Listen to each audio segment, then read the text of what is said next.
Male, ¿me contás a qué te dedicas y por qué decidiste mejorar tu inglés? Sí, o sea, yo soy del palo académico, hice una licenciatura en ciencia de la atmósfera y ahora estoy terminando el doctorado.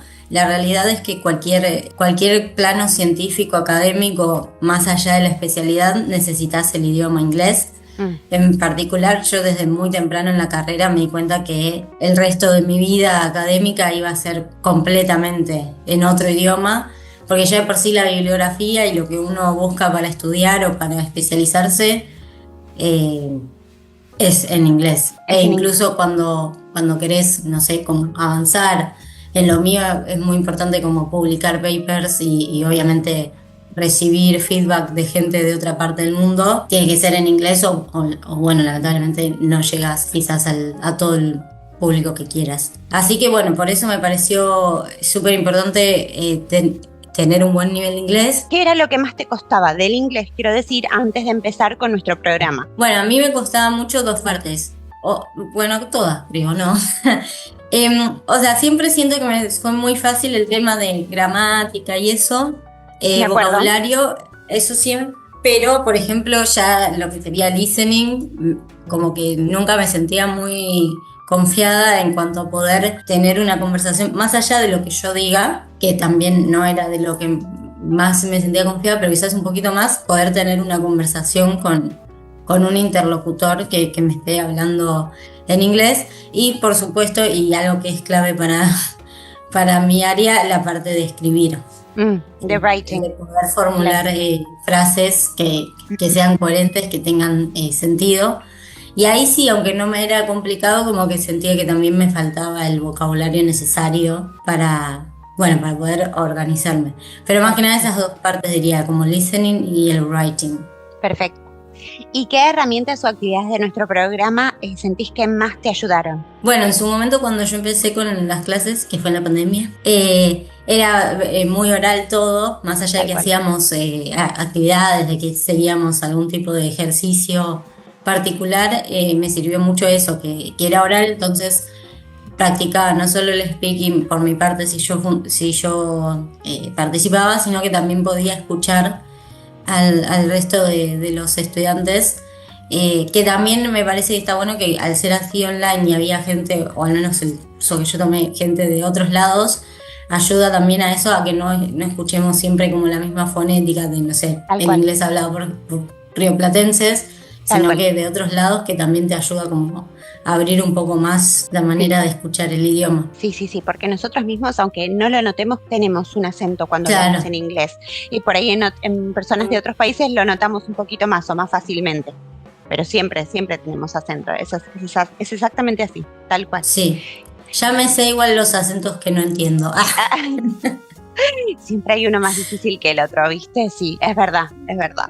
Y Male, ¿qué puedes hacer entonces hoy en inglés que antes no te animabas o simplemente no podías? Bueno, algo que también me ayudó mucho a tomar clases con Bettering a principio de este año es que apliqué un trabajo que era full inglés. Entonces, primero debo admitir que me ayudó con la parte de la solicitud, que ya era todo en inglés, y cuando me llamaron, me avisaron que quedé como para una entrevista, la parte de la entrevista, que ese era mi mayor miedo, porque debo admitir que justamente por mi background académico nunca había tenido una entrevista de trabajo ni siquiera en español. O sea, mi primera entrevista de trabajo formal fue en inglés.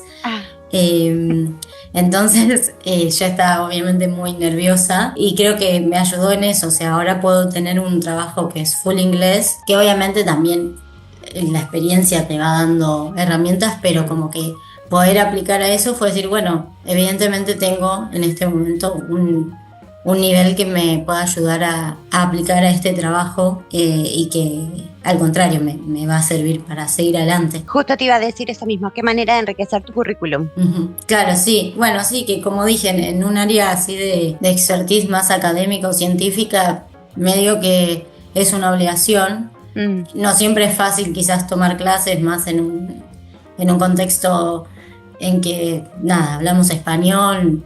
La verdad es que en la educación primaria, o al menos yo no tuve un nivel de inglés que me ayude solo con la educación primaria o secundaria, pero aunque nadie te lo pida es como medio obligatorio. Y a mí me pasó, por ejemplo, que yo sé que ciertas universidades tienen niveles de idioma inglés, desconozco igual qué tan buenos son, pero al menos en mi facultad, que encima es toda de ciencias, no hay.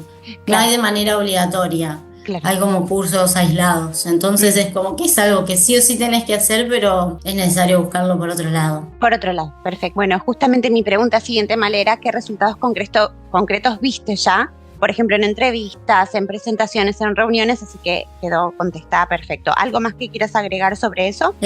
Bueno, obtuve el trabajo, así que me fue bien. Perfecto. Nuestro objetivo principal se logró. Claro. Buenísimo, Male. Y por último, si tuvieras que dar un consejo a alguien que necesita inglés en su posición actual o en un trabajo a futuro, en una entrevista a futuro, ¿qué le dirías? Bueno, yo creo que hablé mucho desde dónde estoy yo parada, pero me parece que hoy en día es necesario tener el inglés como segundo idioma para cualquier cosa, y aunque quizás no es obligatorio, no se me ocurre ahora en qué, pero bueno, en cualquier otro campo disciplinar, me parece que siempre, aunque no sea obligatorio, es un valor agregado que lo van a valorar, porque es el idioma que aceptadamente se habla en todo el mundo. Si vas de vacaciones o si querés aceptar, incluso si, bueno, en mi campo, en la ciencia, si querés aplicar para un postdoc, aunque sea en un país no angloparlante, a menos que sea en español, ¿no? Como que te preguntan si tenés el idioma del país, sería mejor. Pero, por ejemplo, si es un país que es un idioma de solo ese país, no sé, pienso Alemania. Exacto. Obviamente tener el alemán sería el plus, pero si no, probablemente si averiguás te dicen, bueno, si tenés buen idioma inglés, está bien. Por supuesto, es el idioma en común. Y podés ir a trabajar allá. Claro. Sí. Entonces me parece que para cualquier trabajo o estudio que se quiera hacer, hoy en día se tiene que pensar en tener un buen nivel de inglés como valor agregado y también para abrir puertas. Tal cual. Perfecto. Clarísimo, Male. Muchísimas gracias.